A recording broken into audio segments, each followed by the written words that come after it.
It's Monday morning, 7:30 a.m., and the school week is already in full swing. Despite having just begun, the tiny neighborhood roads are beginning to clog with the number of cars. Half a block has all but disappeared behind a yellow line of buses. And the sidewalks? While small, they are just as busy as the streets they line, bustling with all forms of pedestrian traffic. Bikers, walkers, scooters, strollers, sets of friends, entire families.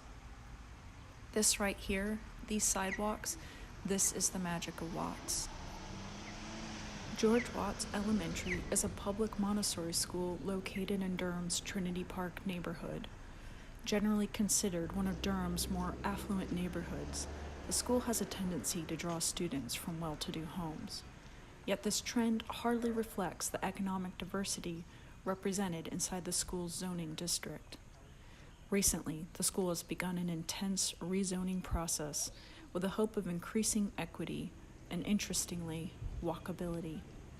To ensure the success of these efforts, it's important that pedestrian routes are both desirable and safe. Beyond its status as a desirable academic hub, George Watts Elementary boasts a fantastic playground. Along with the expected set of swings, slides, and tunnels, a plethora of biophilic elements exists, soliciting use both during and after school hours. From the open field to the rain gardens scattered throughout, opportunities to play in and with nature abound, establishing Watts as its own mini biotope. As a community hub and biotope, accessibility becomes a matter of great importance and equity. Currently, the area surrounding Watts can be organized into 3 categories. Commutes that are under 1 mile and have no major streets to cross are considered part of Zone 1. They are easy, safe, and walkable. Commutes that are under 1 mile but have at least 1, if not more, major streets to cross are considered part of Zone 2. These commutes are easy and walkable, but risky. Commutes that are over 1 mile but under 2 and necessitate at least crossing 1 major street, if not more, are considered part of Zone 3. These routes are easy but must be biked and include an element of risk. Given the current levels of safety and walkability inside Watts' rezoning effort, we would like to make the following proposals. Firstly, we would like to propose the use of biophilic design to increase the desirability and use of non-vehicular transportation in all 3 zones. Secondly, we would like to suggest biophilic strategies to increase the safety of zones 2 and 3. We imagine the implementation of these proposals taking on one of 3 forms.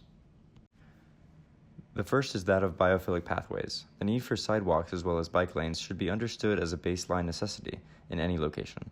But by insisting these infrastructures attain a biophilic status, we move beyond necessity, providing protection and attention to wellness at the same time. The second form of that is bioswales.